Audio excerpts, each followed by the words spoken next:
আমরা যে শুনেছি মাচাছি গ্রামের আলেম ওলামার মুখে যে 3 ভাগে ভাগ করে খেতে হয়, এইটি সহিহ হাদিস, কথাটা ঠিক।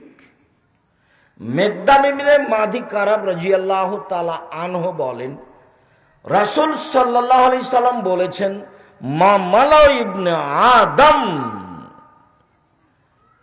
বেআন শাররাম মিন বাতনিন, আদম সন্তান যেসব ব্যাগ থলে পূর্ণ করে, জিনিস ভর্তি করে, তার সবচেয়ে খারাপ ব্যাগ, সবচেয়ে খারাপ থলে পেট।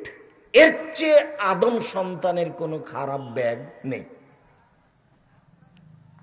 আদম সন্তান যাতে জিনিস রাখে, আদমের ছেলে মেয়ে যাতে জিনিস রাখে, তার সবচেয়ে খারাপ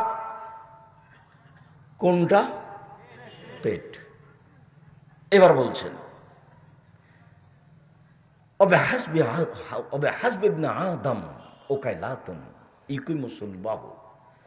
আদম সন্তানের জন্য কয়েক লোকমাই যথেষ্ট, যাতে সে চলতে পারবে, নিজেকে কন্ট্রোলে রাখতে পারবে।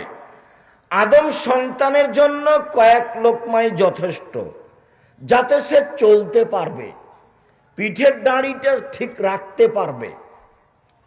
ইনকানাল্লাহ মহালতা, শেষ পর্যন্ত যদি তাকে খাওয়াই লাগে তো ষোলো শুনলে তমেহি, অষোলো শুনলে সারাবেহি, অষোলো শুনলে নাফসেহি। 3 ভাগের 1 ভাগ খাদ্য, 1 ভাগ পানি, 1 ভাগ শ্বাস প্রশ্বাস। খাদ্য বেশি হলে শ্বাস প্রশ্বাসের সমস্যা হবেই, কাউকে বলা লাগবে না, কয়দিন পরে এর অসুস্থতা আসবেই, একে রোগ ব্যাধি ধরবেই। পানি বেশি হলে শ্বাস প্রশ্বাসের অসুবিধা হবেই, বদহজম হবেই, এর ক্ষতি হবেই, কাউকে বলা লাগবে না। শ্বাসের জন্য একটা অংশ রেখে দিতে হবে, তাহলে খাওয়া কম আসতে হবে, পান করা কম আসতে হবে, তাহলে শ্বাস প্রশ্বাস ঠিক থাকবে। এ কথা মুহাম্মদ সাল্লাল্লাহু আলাইহি সাল্লাম বলেন, হাদিস সহিহ। যেখানে যান খুব পর্যাপ্ত পরিমাণে খেয়ে নেবেন, এটা যেন হিসাব না থাকে। এটা হলো আত্মার পূজা করা।